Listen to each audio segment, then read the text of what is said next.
What's going on, guys? Welcome to Rabbit's Used Cars. I tell you what, I was sitting here, I was thinking, a fun story to tell you guys. And it's so funny because this car has popped back up again. But what brought it all up is I've been talking to a really cool company that's up in Arkansas that wants us to build a T-Bucket. I've always liked them. And T-Bucket's that iconic hot rod, and they want one with the rabbit flair to it. And I've kind of had the itch to build something for a little while. I've been buying and selling like crazy. Fun to build a car. It's not necessarily the most lucrative thing, but it's fun, just to get your hands dirty and work on one, And they make a pretty neat kit, so we're trying to put something together. But they got me thinking about T-Buckets. I was thinking about a T-Bucket that was pretty famous in its day, that my father actually had some dealings with, and I was kind of tagging along for the ride. A lot of you guys won't remember this, but there was a television show on the Nashville Network, Spike TV, Nashville Network, many years ago, about 15 years ago, and it was called Shade Tree Mechanic. Shade Tree Mechanic was hosted by Sam Memlo and Dave. Hell, I can't remember his last name. I don't think anybody knows it. But anyway, Sam and Dave. And they did this show and they had this little set built. It was a cute little garage. It's like it was in their backyard. Sam Memlo was like a master mechanic. And they worked on cars, and every week it was something new. Well, they started a long-term project where they built a T-Bucket. It was actually a total performance T-Bucket kit that they were building. And it was green. And they put a fuel-injected engine in it. A really well-known company in the aftermarket, hot rod stuff, had a fuel injection set up that kind of mimicked the tune port that GM had, late 80s, early 90s. But theirs was like a high-rise tunnel ram version of it. It really aesthetically was a good-looking setup. The only problem is they couldn't make it run, and I'll get to that here in just a little bit. So they were building this T-Bucket, and this is a big production, and working in TV before, I've done stuff, like I said, for Discovery, and then earlier this year I was working with Netflix, and there's so much you don't see, what they like to call TV magic, AKA lying. It makes for good entertainment nonetheless.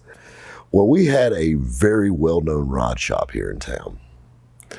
We were watching this build as it was happening on television. My dad gets a call at the shop, and it's this rod shop in town that's huge, and they're known for working with this company's fuel injections and things like that. So we got a problem. And they know my dad was the hot rod guy, and we built tons of cars back in the day. And so they called him up, and I jumped in the truck with the old man, and we rode down there. We rode down this rod shop, we opened the door, and it's the Shade Tree Mechanic T-Bucket sitting there. And it was all done. But there's only one problem. It wouldn't run. They couldn't make this fuel injection work. Something's wrong with the wiring, something's wrong with the computer program. It just won't work. Everybody's had their hand in it, and no one can make it fire up. It will turn over till you're blue in the face. It will never hit. My dad looked at some of the common things that he ran into. And keep in mind, by the time they were doing this, we were doing LT1s, which, God, that makes me feel old. We were doing LT1s, like LT1 Corvette engines, and we put LT1s in everything. Toyota pickup trucks, friggin' street rods, hot rods, muscle cars. Hell, we even did one in a 50 Merc. LT1s were very popular, and then, of course, the LS came out and solved all the world's engine problems. So we're sitting there, and I'm starstruck. This is Sam Memlo, and keep in mind, I was a little bit younger then, and he's a cool guy. I looked up to him. He's a good guy.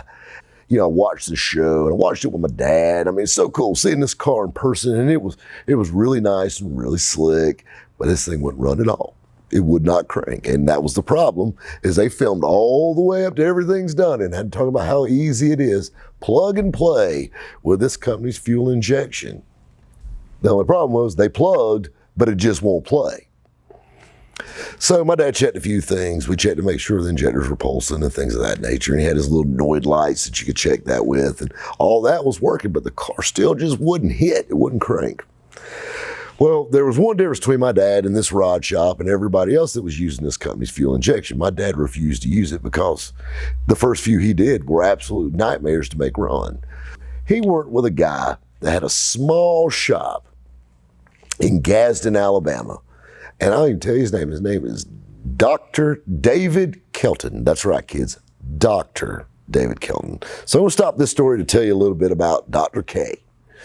Dr. K is a retired GM engineer. He has a brain. That's all he is. And if you've ever been to Gadsden, Alabama, it's literally a pothole and a stop sign. There's not much to it. But I want to tell you something about Gadsden, Alabama. Every car there has fuel injection. And they all have been rewired and had a harness and a computer built by Dr. Dave Kelton. And Dr. K was your go-to guy. This guy was super smart. He's the kind of guy you could pick up your phone back when they had cords on them. Pick up your phone. He could diagnose something. He was just that guy. And this guy had, I remember we went down there one time and I was expecting this extravagant shop and all this stuff. 3 little mill houses. One of them had like a homemade garage built off the side of it. It didn't even have a concrete floor in it. It had a dirt floor. And he had plywood set up with screws and had it marked out. And that's how they built their harnesses. Had these huge spools of wire. And he would run them and, run them all through these, over the screws to make them the right length and all that stuff. You walk into like one of these houses and there was like a stock house. And like there'd be 55-gallon drums of like connectors and wire ends and things like that. And this guy was doing a lot of harnesses. And then he had a computer, like a big desktop. I'm talking about with a back on the screen, like old school. And he was programming computers and taking, back when we were doing the LT1s, taking the VAT security stuff, all that stuff out of them, trimming them back, fattening them up, whatever they needed to do, and could make them absolutely fly. And this was really before the days of chips and things like that. Like this guy was really kind of ahead of the curve. And like I said, GM engineer, GM trained. And he knew Chevrolet fuel injection or Chevrolet style fuel injection like the back of his hand. My dad couldn't figure it out, so what does he do? He picks up the phone and he calls Dr. K. He says, David, we got this, this, and this. And he goes, really? He says, I've been meaning to come up to Greenville. He said, I kind of want to put my hands on this myself. And he said, I'll do you one even better. He said, I won't even charge for a service call. So he drove up here from Gadsden, Alabama. Dr. K, my dad, and me, right at this rod shop. And his car's under wraps. They don't want to show it off. And they sure as hell don't want anyone knowing they couldn't make it run. So we're sitting there, and it was so funny. They never wanted to work on the car, but in the evening, because they wanted to keep it covered up during the day so no one could see it. You know what I'm saying? It's a little T-bucket, and they just covered it up with a big car cover, and it's kind of towards the back. Dr. K comes walking in, and Dr. K, T-shirt, jeans, and boots. He's that guy. And he sits down, and first thing he does is reaches over in it and makes sure it's parked. Had an automatic transmission, had a 700 R4 overdrive transmission in it, and make sure it was in park. That's not good. So he's got his little bag. It's like a leather bag. Dad explained to him what it was and the system they were using and whatnot. And this thing's all chromed out, and they're really particular. Like I remember, T-Bucket didn't have opening doors on it, so they taped and had plastic so like the car wouldn't get scratched. It had to be perfect. Dr. K takes and unplugs their computer. And he pulls out, GM computers back in the day, hell, they're pretty good size. Unplugs the computer, had 4 plugs on it, pulled it. Digs around his bag, he pulls out a computer. You can tell it's just an old GM computer out of something. He does it like remember the old Nintendo cartridge? Blows it out. Looks at the plug. Jiggles them. Pops them back out. Reaches into his bag, and he gets a tube of dielectric grease. And this is the biggest tube of dielectric grease I've ever seen in my life. It's bigger, like as big as a tube of toothpaste. Like this big tube of that. It's clear dielectric greasing. And everybody's watching them. Everybody's standing around watching. Everybody's standing around. He squirts this on them plugs. He plugs them in. Of course, it oozes out. He don't care. He takes the computer and harness, and it was under the dash. He just lays it in the floorboard. And I'll never forget the guy that owned the rod shop actually picked the computer back up and put a rag under it and laid it back down the floorboard. He said, it'll run now. He goes, You didn't program that computer. He goes, no, I already did. They bumped the switch, and I kid you not. If I'm lying, I'm dying. Right hand straight up. Boom. And idling smooth. Man, that's crazy. We'll call this company and tell them to send us another computer out. Now keep in mind, they already put 2 in Tennessee at the show in this car already, and it still wouldn't run. Keep in mind the Grody computer. Remember that. It was aluminum, and it was oxidized. I mean, you could tell. I mean, it was not a new looking piece, even remotely. So, car runs. Dr. K saves the day. You know what?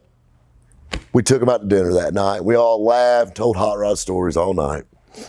I remember staying up at 3 o'clock in the morning, just shooting the bull. And he finally got in his truck and drove back to Gaston, Alabama. A few weeks later, that might have been a month later, we're watching Shade Tree Mechanic.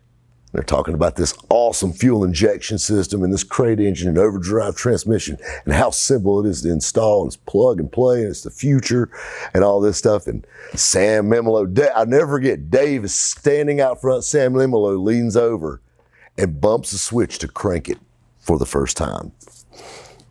And it fires right up. And I already assumed that they got a new computer from the company. But Dr. K left his there. You can have it. The coolest part of this story, hands down. Fast forward, this was 3 years ago. The story I just told you was in the 90s. 3 years ago, we're in Pigeon Forge, Tennessee. You know, I mean, that show's long gone. I mean, all those guys have retired, whatever they're doing. I think Sam's got a podcast now or whatever, but you know, we're in Pigeon Forge, Tennessee, and we're hosting an event called Ponies in the Smokies, just an all Mustang show. And we got there a day early, and it's like a big 4-day show, and we got there a day early, and they have Floyd Garrett's Muscle Car Museum in Pigeon Forge. It's actually in Sevierville. It's right there off 321. You know, I don't want to stick my head in the door. And they actually filmed another television show at Floyd Garrett's. Another blast from the past. If you remember American Muscle Car, it was actually filmed inside the Floyd Garrett Muscle Car Museum. Floyd Garrett's a very interesting character. That's a story for another time. But we went in and we got to shoot the bull, and Floyd's like, hey, you're that guy. And I'm like, yeah, I am. And this and this. And we got talking about that, talking about old cars. So we walked through his museum, and I mean, he's got 62 Corvettes and 70 Chevelles and just all kinds of stuff. You know, the Vanishing Point Dodge Challengers in there and just so much neat stuff. Here, we even got more cars in the back. He said, I got a blast from the past. He opens up these 2 double doors and he goes to another side of the building. And right there to the left, it sits the Shade Tree Mechanic T-Bucket. And I said, the Shade Tree Mechanic T-Bucket. He goes, yes, sir. He goes, when they were filming American Muscle Car, that's right when the Nashville Network, who, was hosting all this stuff, that channel went kaput. They actually gave him that car just to put in the museum. And he said it was here on display for years. Now nobody knows really what it is. Kids, you can Google it, the Shade Tree Mechanic T-Bucket. It'll pull it up, it's green. But this car's sitting there, and I mean, it's got dust on it like this. And T-Bucket, there's not a lot of places to hide things. You gotta understand, the dash is like this wide in a T-Bucket, and we're standing there looking and we're talking, and Floyd Garrett's telling us a very, very, very offensive story and doing his thing, and we're standing around, and I'm just looking at this T-Bucket because it took me back, to the and everything going on with this thing, and Dr. K and all this, I brought all these memories back. I just had to know. And the computer was right, literally, the steering column comes straight up, and the computer mounted right on the side of the cowl. So up under the dash, but it still stuck out a little bit. I took my phone and turned the light on and looked. And it had Dr. K's computer in it still. Definitely made me smile, I actually had to call my dad and tell him that this car still got Dr. K's computer in it. Just goes to show you, just because they're big and flashy doesn't necessarily mean they're the best. And definitely a fun story. And, every time I go to Alabama, I think about old Dr. K working out of those mill houses making harnesses. I need to call that old guy up. I hadn't talked to him in years. Guys, we'll catch you next time at Rabbit's Used Cars. And you just don't go jumping in that. You can't jump in the deep end, son. You gotta pace. You gotta pace yourself.